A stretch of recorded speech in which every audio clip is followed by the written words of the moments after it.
السلام علیکم ورحمۃ اللہ وبرکاتہ۔ آج میں کیونکہ داتا علی حجویری رحمۃ اللہ علیہ کا 979واں عرس مبارک گزرا تھا ابھی 1-2 دن پہلے، تو اسی مناسبت سے میں اب تصوف کے حوالے سے بیان کر رہا ہوں۔ تصوف ہے کیا، طالب حق کیا ہے، اور آج کی ویڈیو میں بتاؤں گا فکر حجویر اور طالب حق کے حوالے سے کچھ بیان کروں گا۔ کشف المحجوب سے کچھ چیزیں میں اپنے مطالعے کے حوالے سے شیئر کروں گا آپ کے ساتھ، اور فکر اقبال بھی مرد مومن کی بات کرتا ہے، اور اس کے علاوہ اللہ تعالیٰ کے ساتھ دوستی کرنا کتنا آسان ہے، اللہ کا دوست بننا کتنا آسان ہے، اللہ کا ولی کتنا بننا آسان ہے، مگر آج عام انسان جو ہے وہ مسلمان جو ہے وہ اسلام کے منصب پہ فائز ہونا اس کے لیے مشکل نظر آ رہا ہے، کیونکہ اس کی زبان و ہاتھ سے دوسرا محفوظ نہیں نظر آتا۔ تو کتنی چیزیں پیچیدگیاں پیدا کر دی گئیں، مذہب کو تبدیل کر دیا گیا، اور یوں ہم ہلاکت میں پڑ گئے، اور دین اور دنیا ہم سے دونوں چھٹی ہوئی نظر آتی ہیں۔ تو اللہ تعالیٰ فرماتا ہے کہ میں بندے کے گمان کے ساتھ ہوں، جیسا وہ گمان کرتا ہے میں اس کے ساتھ ویسا ہی ہوں۔ اللہ تعالیٰ کہتا ہے بندے کے گمان کے ساتھ ہوں۔ اب دیکھا جائے تو اللہ تعالیٰ نے انسان کی تخلیق جب کی تو اللہ تعالیٰ نے اس کے دل میں اپنی محبت رکھ دی، اپنے نیک لوگوں کی محبت رکھ دی، اور سورۃ فاتحہ میں بھی اسی طرف اشارہ ہوتا ہے کہ نیک لوگوں کی پیروی کے متعلق ذکر ہوتا ہے، کیونکہ وہ بھٹکے ہوئے نہیں ہوتے، وہ ایک لمحے کے لیے بھی خدا کی بارگاہ سے پرے نہیں ہوتے۔ اسی لیے اللہ تعالیٰ نے ایسے لوگوں کا ذکر کیا ہے جن پہ اللہ تعالیٰ کی رحمتیں ہوتی ہیں، اور جو اللہ تعالیٰ وہ سلوک کی منازل طے کرتے ہیں، اور اللہ تعالیٰ کی رحمتوں کی وجہ سے خدا ان کے نزدیک نظر آتا ہے۔ تو اللہ تعالیٰ نے اپنی محبت انسان کے دل میں رکھ دی، جیسے میں اپنی اکثر ویڈیوز میں بیان کرتا ہوں۔ تو اب انسان کا کام ہے اس محبت کو جب دنیا میں آتا ہے تو اس محبت کو کھونے نہ دے، اور اس کے اضافے کے لیے ایک سازگار ماحول ہو، ایک فلاحی ریاست ہو، اسلامی نظام ہو، اسلامی قوانین ہو، تاکہ انسانیت کی شخصیت میں نکھار پیدا ہو، اور اس کی تربیت اس طرح کی ماحول میں ہو کہ وہ ایک مرد مومن بن کے ابھرے، اللہ کا ولی بنے، وہ مرد حق ہو، اور وہ ایسا اسلام کا مجاہد ہو کہ کفر کے ایوانوں میں لرزہ طاری ہو جائے۔ اور بدقسمتی کی بات دیکھیے، آج توبہ کے نام پہ گناہوں کے پرمڑ نے اسلام کا تصور ہی بدل دیا، اور فرقہ واریت میں پڑ گئے، اور اللہ تعالیٰ قرآن میں فرماتا ہے کہ فرقہ واریت مت کرو، اللہ کی رسی کو مضبوطی سے تھامے رکھو۔ تو اللہ تعالیٰ کے احکامات سے بھی روگردانی کر لی گئی، اور اس کا نتیجہ آپ کے سامنے ہے، گروہی تقسیم نے جنم لیا، اور مسلم امہ جو ہے وہ تقسیم در تقسیم ہوتی گئی۔ یہ اس کے اور اسلام کے مرد مومن کا تصور وہ فوت ہو گیا، اسلام کے مرد مومن کا تصور فوت ہو گیا۔ آج اگرچہ ظاہر بین دعوے دار بہت نظر آتے ہیں ہر جگہ پہ، مگر اگر ہم حقیقی معنوں میں اور حقیقت کی اور باطن کی آنکھ سے دیکھتے ہیں تو آج بھی جن کے دل میں تھوڑا سا ایمان ہے، ان کے دل میں وہی ہیروز ہیں جنہوں اللہ کی خاطر قربانیاں دیں، جنہوں نے اپنا مال، آل، اولاد سب کچھ اللہ کی راہ میں قربان کر دیا، اپنے خواہش نفس کو کنٹرول میں رکھا، اور ذرا بر بھی نہیں بٹکے۔ اسی لیے ان کی محبت دلوں میں ہوتی ہے، اور ایمان میں اضافہ ہوتا ہے جب ہم ان کی زندگی کے متعلق پڑھتے ہیں۔ اور پل پل بھٹکنے والے لوگ اگرچہ وقتی طور پہ بڑے اہم عہدوں پہ ہو سکتے ہیں، اگرچہ لوگوں کو بھٹکاتے ہیں، معاشرت میں شیطانیت پروان چڑھاتے ہیں، مگر ان کی حقیقت کچھ بھی نہیں ہے۔ وقت کے ساتھ ان کی ہستیاں مٹ جاتی ہیں، اور ان کی بد کرداریوں کی وجہ سے ان کی نحوست جو ہوتی ہے نا، ان کے کردار پہ دبا بن کے بعد میں نمایاں ہو جاتی ہے۔ اور جو اعلیٰ شخصیات ہوتی ہیں وہ ان کا اللہ تعالیٰ نام کے چرچے بعض وفات بھی کرتا ہے، جیسے سید علی حجویری رحمۃ اللہ علیہ کی طرف دیکھا جائے تو قدوۃ الثاقلین، زبدۃ العارفین، حجۃ الکاملین، سند الواصلین، مظہر العلوم الخفیہ والجلیہ، المخدوم سید علی بن عثمان حجویری رحمۃ اللہ علیہ کے متعلق ہم دیکھتے ہیں تو آپ نے ساری زندگی گوشہ نشینی کی ہی طرز پہ گزار دی، کبھی بھی اپنے آپ کو نمایاں نہیں کیا، کرامات کی طرف زیادہ راغب نہیں ہوئے کہ لوگوں کو اپنی کرامات دکھا کے اپنی طرف مائل کرتے.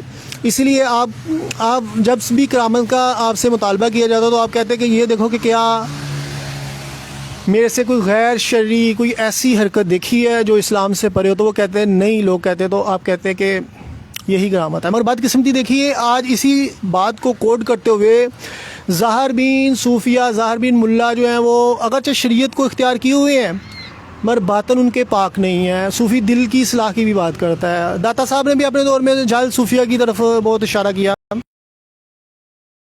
کی وجہ سے ان کی ظاہری حیثیت اگرچہ بہت اچھی لگتی ہے مگر باطنی اصلاح نہ ہونے کی وجہ سے اخلاقی اوصاف اچھے نہ ہونے کی وجہ سے وہ شخصیات وہ مقام نہیں حاصل کر سکتی جو اللہ کے ساتھ دوستی کا ربط قائم ہو اور اللہ تعالیٰ کا انسان ولی بن جائے. ولی بننا جیسے میں نے بتایا کہ بہت آسان ہے. اس کے متعلق آپ کو حقائق سے آگاہی میں دینا چاہ رہا ہوں کشف المجہوب کی روشنی میں. داتا صاحب نے طالب حق کے لیے ایک کتاب لکھی ہے, اس کے متعلق میں جاؤں گا. تو اللہ تعالیٰ فرماتا ہے کہ ہم نے مومنین پہ بڑا احسان کیا کہ ان میں اپنے انبیاء بھیجے تاکہ وہ ان کی اصلاح کریں اور ان کی دلوں کی غلاظتیں ان کی قدورتیں دور کرے تاکہ وہ اللہ کے ہاں حضوری حاصل کر سکے. میں مفہوم بتا رہا ہوں, ٹو دا پوائنٹ کوڈ نہیں کر رہا. چونکہ نبی صلی اللہ علیہ وسلم کے بعد یہ منصب اللہ تعالیٰ نے امت محمدی کو سونپ دیا کہ وہ اللہ تعالیٰ کی پیغام کو پھیلائیں. تو صوفیہ اعظام اس میں اس والے سے بہت بلند مقام رکھتے ہیں جو حقیقی معنوں میں انبیاء کے وارث کہلاتے ہیں.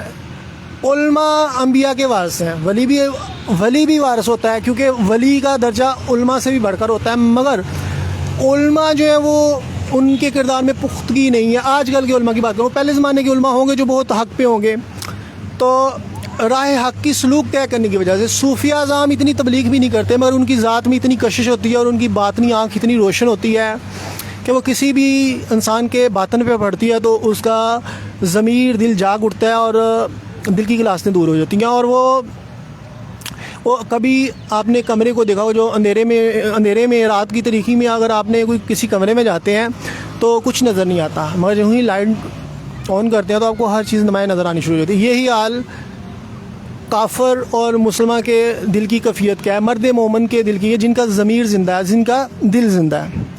تو ان کے دل روشن ہونے کی وجہ سے, ان میں پاکیزگی ہونے کی وجہ سے, ہدایت یافتہ ہونے کی وجہ سے انہیں ہر چیز نمایاں حق اور باطل کا فرق واضح نظر آ رہا ہوتا ہے. اور جو جاہل لوگ ہیں, جو منافق ہیں, جو راہ حق سے ہٹے ہوتے ہیں, جو جن کو حکمت و دنائی نہیں ملتی یا جو اپنی حکمت و دنائی اس لیے اپنی خواہش نفس کا شکار ہو کے گنوا دیتے ہیں, ان کو تمیز نہیں رہتی کہ حق کیا ہے اور باطن کیا ہے. تو اللہ تعالیٰ نے جس طرح کی جو آیت میں نے بیان کی ہے کہ انبیاء بھیجے تاکہ ان کے قلوب کی اصلاح کر سکیں اور وہ ان کو اور ان میں پاکیزگی پیدا کریں اور وہ ان کو حق کی طرف لے کے آئیں. تو یہ صوفیہ اعظام یہ کام کرتے ہوئے نظر آتے ہیں. وہ اپنی باطنی آنکھ سے بھی اور ظاہری آنکھ سے بھی اور جہاں پہ حجابات دور کرتے ہیں اور دل کی گلاسیں دھوتے ہیں وہیں پہ ان کی تعلیمات دل میں اثر کرتی ہیں کیونکہ خدا کی ذات پاک ان کے بہت قریب ہوتی ہے. اور اللہ تعالیٰ کے ہاں قبولیت کا درجہ ہونے کی وجہ سے وہ اللہ کے ہاں سچے لکھ دیے جاتے ہیں. ان کی باتوں میں سچائی ہونے کی وجہ سے, اللہ کے ہاں سچا لکھنے کی وجہ سے وہ جب وہ ولی یا صوفی کوئی بات کرتا ہے تو بارگاہ حق لمحہ بلمحہ اس کی تصدیق کرتی ہے. جیسے اس صوفی نے پل پل لمحہ لمحہ اذیتیں تکالیف بھوکیں کاٹ کے من کی دنیا بات کی ہوتی ہے اور خدا کی رضا کو پایا ہوتا ہے. اسی طرح اللہ تعالیٰ کی ذات پاک جب قبولیت کا درجہ دے دیتی ہے اور آزمائش کا خاتمہ ہو جاتا ہے, شیطانیت کا سلسلہ منقطع ہو جاتا ہے, شیطانیت ختم ہو جاتی ہے اور وہ ولی کو بھٹکا نہیں سکتی, اللہ کے بندوں کو بھٹکا نہیں سکتی. تو پھر اللہ تعالیٰ اس کی تصدیق کرتا ہے مرد مومن کی اور لوگوں کو لیے وہ فیوز و برکات کا ذریعہ بن جاتی ہے وہ ذات. اور وہ گنج بخش فیض مظہر نور خدا ناقصرا پیر کامل کا رہنما خواجہ معین الدین چشتی اجمیری رحمۃ اللہ کی ہستی ہوں یا جتنے بھی سلوک کی منازل طے کرنے والے صوفیہ اعظام ہوں, وہ انسانیت کے لیے ہدایت کا باعث بنتے ہیں کیونکہ ان کی شخصیت میں اللہ نے کشش رکھی ہوتی ہے. اور کبھی بھی کوئی دھوکہ باز جھوٹا منافق انسان کی شخصیت میں کشش اللہ تعالیٰ کی ذات نہیں رکھتی یا اللہ تعالیٰ کی ذات اس کی تصدیق نہیں کرتی. کیونکہ اگر تصدیق غلط اور جھوٹے کی اللہ تعالیٰ کی ذات پر کرے گی تو لوگ مزید ہلاکت میں پڑ جائیں گے.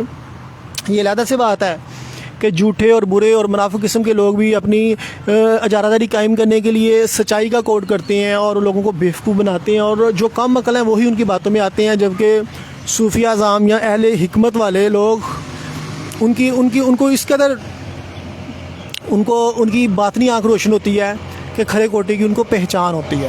تو کشف المجوب کے حوالے سے میں بیان کروں گا کہ داتا صاحب نے 8 فصلیں لکھی ہیں، اس کا نام کیا اپنے کشف المجوب میں، اور پہلے میں انہوں نے بیان کیا ہے کہ کتاب کا نام کیوں دیا گیا، کیونکہ جاہل قسم کے لوگ میری کتابیں چرا کے لے گئے، ایک نے چرائی دوسرا بھی چرا کے لے گیا، اور اس طرح بہت ساری کتابیں جو ہیں وہ زمانی گردش کے ساتھ گم ہو گئیں، زمانی گردش میں گم ہو گئیں کچھ نہ کچھ وجوہات کی وجہ سے۔ تو لہٰذا آپ فرماتے ہیں کہ کشف المجوب کا نام اپنے کے ساتھ اپنا نام اس لیے منسوب کیا کہ کوئی اسے اپنے نام سے منسوب نہ کر سکے۔ اور آج کل کے دور میں جعلی کاپی پیسٹ چل رہا ہے، تو اس دور میں جہاں پہ مصنف کا صرف نام ہی ہوتا تھا، تصویر بھی نہیں ہوتی تھی، اور وہاں پہ کوئی پبلشنگ کا اتنا نظام بھی نہیں تھا، اور کتنے مشکلات کا شکار دور تھا، اس حوالے سے تو ظاہر کتابوں کی حفاظت کرنا بہت ہی ناممکن نظر آتا ہے۔ تو لہٰذا وہ پہلے میں یہ بیان کر رہے ہیں۔ اب آپ یاد رکھیں کہ میں کیا بتا رہا ہوں، طالب حق کے حوالے سے بیان کر رہا ہوں کہ پہلے تو سب سے پہلے اب کیا ہے کہ اللہ کے ہاں حضوری کا، تو اللہ کے ہاں کھڑے ہونے کا ادب تو آنا چاہیے۔ اس کے لیے داتا صاحب نے کیا چیزیں لکھی ہیں اس حوالے سے کشف المجوب کی روشنی میں بیان کر رہا ہوں آپ کو۔ اور ابو سعید جو ہیں جو طالب ہیں، جن کو آپ مخاطب کر کے کہتے ہیں کہ میں نے ان کے لیے یہ کشف المجوب لکھی، اور طالب حق کے لیے یہ کشف المجوب لکھ رہا ہوں، تو لہٰذا اس میں یہ اس کا نام کیا میں بیان کر رہا ہوں۔ تو اب دوسری فصل میں وہ بیان کرتے ہیں کہ استخارہ کرنا، یعنی کہ یہ اللہ تعالیٰ کو ہی حاکم تصور کرتے ہوئے اچھائی اور برائی اللہ تعالیٰ سے ہی منسوب ہے، تو اللہ تعالیٰ کی مدد چاہنا اور اللہ تعالیٰ سے ہی اپنے لیے ہدایت کی راہ تلاش کرنے کا وسیلہ تلاش کرنا، یہ داتا صاحب بیان فرما رہے ہیں۔ اور تیسری میں اکثر میں خواہشات نفس کا ذکر کرتا ہوں، تو خواہشات نفس جو ہوتی ہیں وہی انسان کو بھٹکاتی ہیں۔ خواہشات نفس کو کنٹرول کرنے کے لیے اللہ تعالیٰ نے کتابیں نازل کی، قرآن ہمارے پاس موجود ہے، اور احادیث مبارکہ کی روشنی میں ہمیں پتہ چلتا ہے کہ ہماری آزادی کیا ہے اور میری حدیں کیا ہیں، اور ہم کس طرح اللہ تعالیٰ کی بارگاہ میں قبولیت حاصل کرتے ہیں، اور کس طرح ان حدوں کو پھلانگتے ہیں جب ہم خواہش نفس کا شکار ہوتے ہیں۔ اور دوزخ کو خواہش نفس سے ڈانپ دیا گیا، اور جو خواہش نفس سے دور ہوتا ہے وہ یقیناً جنت میں ہوتا ہے، یہ اللہ تعالیٰ فرماتے ہیں۔ خواہش نفس کے بعد اگلی جو کنڈیشن داتا علی جوہری رحمۃ اللہ بیان فرمائی ہے وہ نیت ہے۔ عملوں کا دارومدار نیتوں پہ ہے۔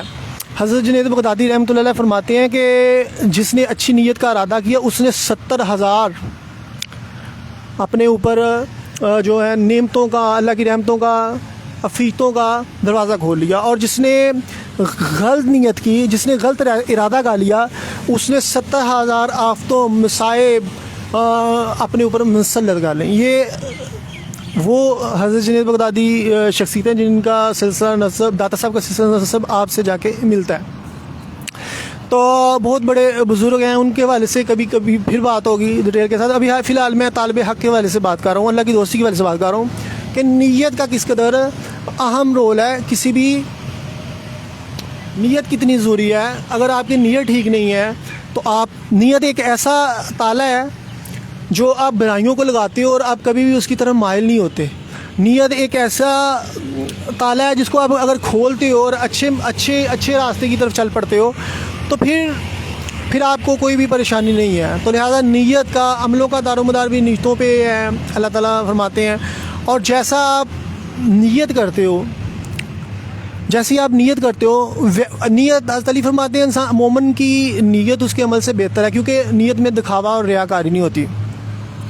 نیت ہی پہلا پلان منصوبہ ہوتا ہے کہ آپ نے اپنے آپ کو کس مقام پہ دیکھتے ہیں اور آپ نے کس مقام پہ جانا ہے اور آپ کی سمت اور ڈائریکشن کیا ہے۔ تو لہٰذا انسان کی اگر کہا جائے کہ انسان کی تعمیر و کردار میں نیت کا بہت زیادہ ہاتھ ہے، چاہے وہ والدین کی نیت ہے، چاہے اگر معاشرے کو بنانے کے حوالے سے تو وہ علماء اور حکمرانوں کی نیت ہے، اگر فلاحی ریاست ہو تو سیاستدانوں کی، اور اسی طرح اسی طرح افراد معاشرہ جو ہیں وہ افراد کی زندگیوں میں کس طرح زہر گھولتے ہیں یا اچھے مثالی معاشرہ پروان چڑھاتے ہیں، یہ ساری نیتوں کا دارمدار. اور نیت کے ٹھیک ہونے کے لیے بہت سارے مراحل ضروری ہیں. اس میں اولین جو فرض ہے فرد واحد کے حوالے سے، تو وہ انڈیویجول طور پہ پہلے انسان کی خود سے نیت اچھی ہوگی تو وہی وہ کبھی بھٹکے گا نہیں. اگر ایک انسان بھٹکنا چاہتا ہے اور اس کی نیت بھٹکی ہوئی ہے تو ہر کوئی اس کو بھٹکا سکتا ہے. اگر کوئی انسان اچھا ہے اور اس کی نیت بری نہیں ہے تو اس کو کوئی نہیں بھٹکا سکتا ہے. اور اللہ تعالیٰ کی ذات پاک کی جب انسان حفاظت میں آتا ہے اور اللہ تعالیٰ سے کی آیات پڑھ کے اس کی حفاظت میں چلا جاتا ہے، انسان شیطان مردود کی پناہ مانگتا ہے. وسوسے خیالات آنا تو آتے ہیں، مگر لا حول ولا قوت الا باللہ پڑھنا اور اس سے پرے رہنا یہ سب سے بڑی بہادری ہوتی ہے. اور اپنے نفس کو کنٹرول میں رکھنا یہ سب سے بڑا جہاد اکبر ہے. اور اچھائی پہ چلنا، اور فرشتوں کی طرف سے بھی اچھے خیالات آتے ہیں، اس کو اچھائی پہ چلنا یہ بھی ایک مرد مومن کو ہی اللہ تعالیٰ توفیق دیتا ہے جن کی نیتیں اچھی ہوتی ہیں.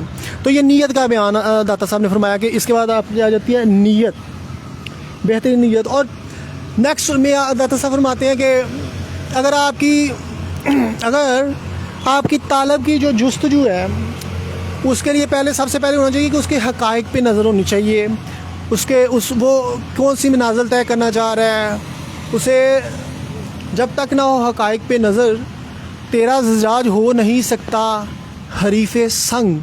تو تمہارا شیشہ جو ہے وہ ان پتھر دلوں کے سامنے کبھی بھی تمہارا نرم دل یا شیشے کی مانند جو کچا ہوتا ہے، اسی طرح نرم دل، شیشہ کچا ہوتا ہے نرم دل، اسی طرح نرم دل پتھر دلوں کو پہ کبھی بھی اپنی برتری نہیں حاصل کر سکتا جب تک اس کی حقائق پہ نظر نہ ہو. کیونکہ وہ مومن 2 دفعہ نہیں ڈسا جاتا کسی سے، وہ اس کو تمیز ہوتی ہے، شعور ہوتا ہے. مگر پل پل بھٹکنے والے کبھی بھی خدا کی بارگاہ میں مقبول نہیں ہوتے. اور پوری امتیں جو تباہ ہو گئی ان پہ عذاب اس لیے اللہ تعالیٰ نے دیے کہ وہ نافرمان تھے اور وہ حکمت و دنائی نہیں تھی اور وہ اللہ کے نافرمان تھے. نافرمانی میں اور ہدایت یافتہ ہونے میں بہت فرق ہے.